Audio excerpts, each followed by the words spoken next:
कल नलिनी भटनागर का लखनऊ से टेलीफोन आया था। वो आज सुबह की फ्लाइट से ही मुंबई आ गई होगी। फिर वही बात, अब सीमा धनराज को छोड़ के नलिनी भटनागर कहां से आ गई? वो आज ही हमारी फर्म ज्वाइन कर रही हैं। भाई उसके लिए भी तो कोई काम होना चाहिए। ओ, तो आप उसके बारे में सोच रहे थे? बहुत ही काबिल वकील है वो।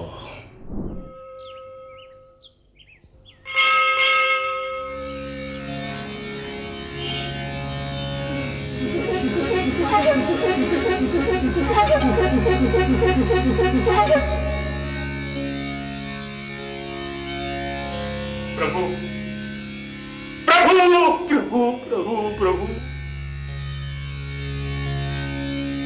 प्रभु। क्या बात है? हमें अपनी विपदा सुनाओ। कौन हो तुम? एक भटकती हुई आत्मा प्रभु, बदनसीब बेसहारा इंसान। मुझे आप अपनी शरण में ले लीजिए। शरण देने वाला तो मेरा गिरधर गोपाल है। आपको मालूम नहीं प्रभु कि आपकी तलाश में मैं कहां कहां भटकता रहा हूं। पांव में छाले तक पड़ गए हैं। अब आप मिल गए, मुझे मुक्ति मिल गई। तुम मेरी तलाश में क्यों थे बंधु? कई रातों से एक ही सपना देख रहा हूं प्रभु। मुझे लगता है कि दिन दहाड़े अंधेरा छा गया है और मैं पाताल की गहराई में डूबता चला जा रहा हूं। उस अंधेरे में से एक आवाज आती है, केशवानंद आंखें खोलो और उधर देखो। मैं आंखें खोलता हूं तो प्रकाश की एक लकीर में आपका मुस्कुराता हुआ चेहरा नजर आता है। फिर वो ये आवाज कहती है, यही है वो जो तुझे अंधेरे से निकाल सकते हैं। इन्हें ढूंढो, इन्हें खोजो, इन्हें तलाश करो प्रभु। तो तुम मुझे ढूंढते ढूंढते यहां पहुंच गए। बोलो, तुम्हारी क्या समस्या है? आपके चरणों में पहुंचकर मेरी सब समस्याएं मिट गई प्रभु। अब इन्हीं चरणों में पड़ा रहने दीजिए। कब से दिल में हसरत थी कि बाकी का जीवन आपकी सेवा में गुजार दो। बस उसी अभिलाषा को पूरा होने दीजिए प्रभु। अगर भगवत इच्छा यही है तो यही सही। सहजानंद आया। आ गया प्रभु। ये केशवानंद हैं। आज से ये हमारे ही आश्रम में रहेंगे। इनके रहने का प्रबंध कर दो। आइए बंधु।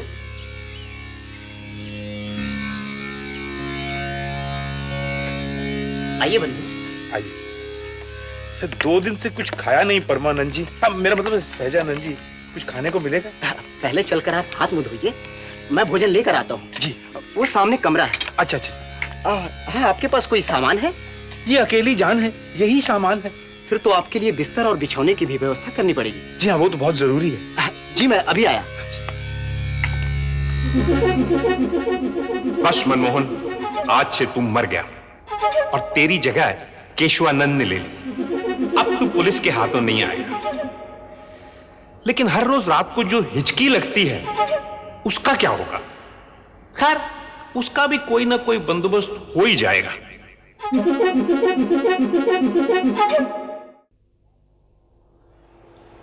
आप लोगों ने गरीब और अनाथ बच्चों के लिए अलग से स्कूल खोलकर बहुत पुण्य का काम किया है। मैं समझता हूं कि अब सारे पेरेंट्स का ये फर्ज बन जाता है कि इस नेक काम में आपकी मदद करें। दीजिए। Thank you very much.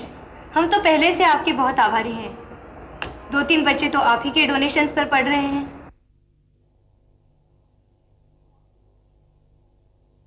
क्या कह रही है? वो अपने साथ ढेर सारे कपड़े लाई है, वो कह रही है वो भी इन्हें देते हैं। So sweet. Thank you Vaishali. ये मिस टेलर अभी तक कैसे नहीं? Good morning madam. Good morning. ये लो लीजा, तुम्हारी फेवरेट स्टूडेंट आ गई। Good morning miss. Good morning Vaishali. How are you? Fine. सारी छुट्टियों में मैं तुम्हें हर रोज याद करती थी। मैं भी। अच्छा मैडम, मैं चलता हूँ। आओ वैशाली, हम चलते हैं।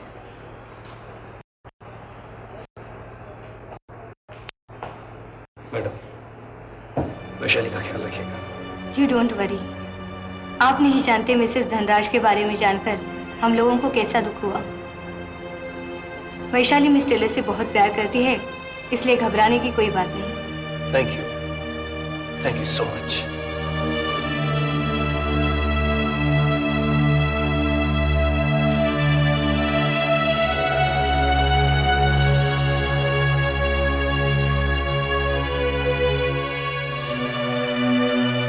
अच्छा बेटे, मैं चलूं? ठीक है पापा, दादाजी आपके साथ है तो मुझे कोई चिंता नहीं।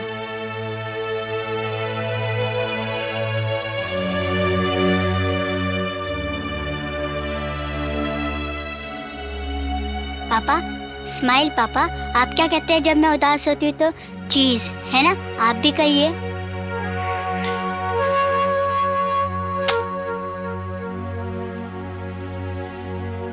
अच्छा मिस लीजा, मैं चलता हूँ।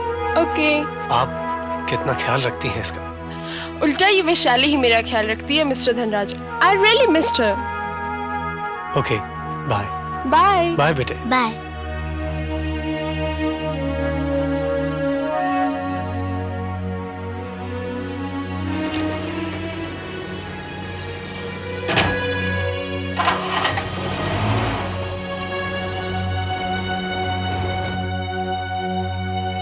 मिस मेरे बैग्स वहाँ कॉरिडोर्स पर है।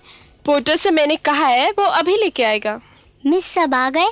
हाँ, लड़कियां तो सभी आ गई, पर लड़कों का मालूम नहीं। और राम मूर्ति पीटी टीचर का मालूम है। मिस्टर रामामूर्ति, हाँ? तुमने तो हमको डरा ही दिया था। सॉरी मिस मैंने इन्हें दबे पांव आते देखा था। इसका पैर जमीन पे कहाँ टिकता है? तुम्हारे इस पीटी सर का नाम मिस्टर रामामूर्ति लाइटफुट होना चाहिए था। That's right miss Lisa, that's miss Lisa. कल वो हमें डिक्शनरी में देखा तुम्हारा टेलर का स्पेलिंग TAY की जगह आई करें तो सिलाई वाला टेलर हो जाता है। सिलाई वाला नहीं, दर्जी। टेलर दर्जी। दर्जी तुम्हारा मर्जी। आप तो ट्रांसलेशन में लग गए हैं सर, पर आपने बताया नहीं कि सभी लड़के आ गए हैं कि नहीं। हम समझ गया, तुम्हारा मतलब विशाल से है ना? जी। तो इस नन्ही मुन्नी गुड़िया को बता दो मिस दर्जी कि वाई तो आ गया लेकिन विशाल अभी तक नहीं आया। कल लास्ट डेट है, कल तक आ जाएगा। हाँ।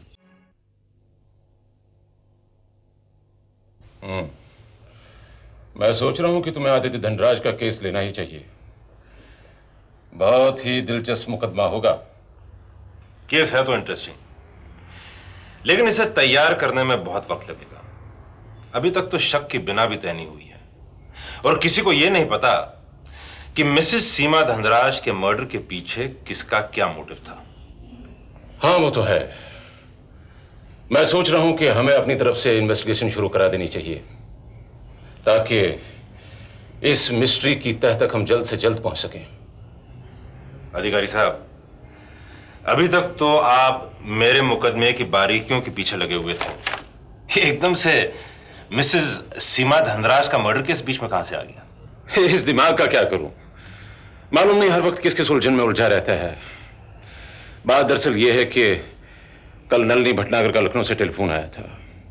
वो आज सुबह की फ्लाइट से ही मुंबई आ गई होगी। फिर वही बात, अब सीमा धनराज को छोड़ के नलिनी भटनागर कहां से आ गई? वो आज ही हमारी फर्म ज्वाइन कर रही हैं। भाई उसके लिए भी तो कोई काम होना चाहिए।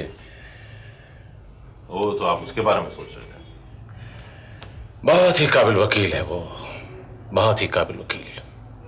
तो फिर वो लखनऊ से यहां क्यों शिफ्ट हो रही है? भाई क्रिमिनोलॉजी के मैदान में बंबई में काफी स्कोप है, इसलिए।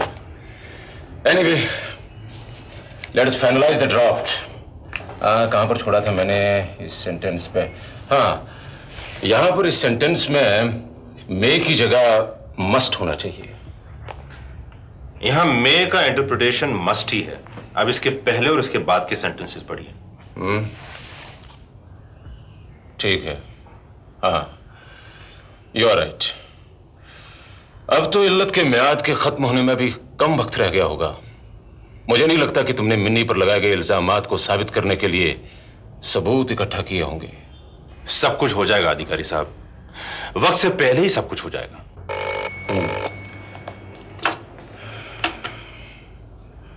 कौन? नलिनी? हाँ हाँ, भेजो उसे अंदर, भेजो भेजो। लो भाई, मिस नलिनी आ गई। फिर तो हमें ये फाइलें बंद करनी होंगी। क्यों क्यों? वो क्या अंदर आते ही हमारी फाइल्स खंगालेंगी? रहने दो। आइए आइए, मैं आप ही का इंतजार कर रहा था। आइए, meet mister Neel Bhatia. This is Nalini Bhatnagar.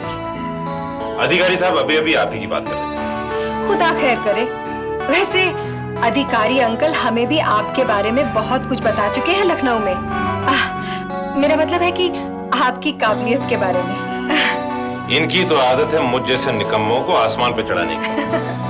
फिर तो मुझे बहुत एहतियात बरतना पड़ेगा, क्योंकि मैं निकम्मों की निकम्मी हूँ। अब आप लोग मेरी टांगे खींचते रहोगे या आराम से तशरीफ भी रखोगे? सॉरी, लेडीज को पहले ही बैठ जाना चाहिए, नहीं तो बेचारे मर्द जिंदगी भर खड़े ही रह जाएंगे।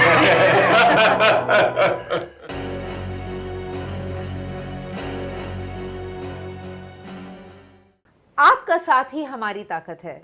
आज ही सब्सक्राइब करें और हमारी ताकत बढ़ाएं।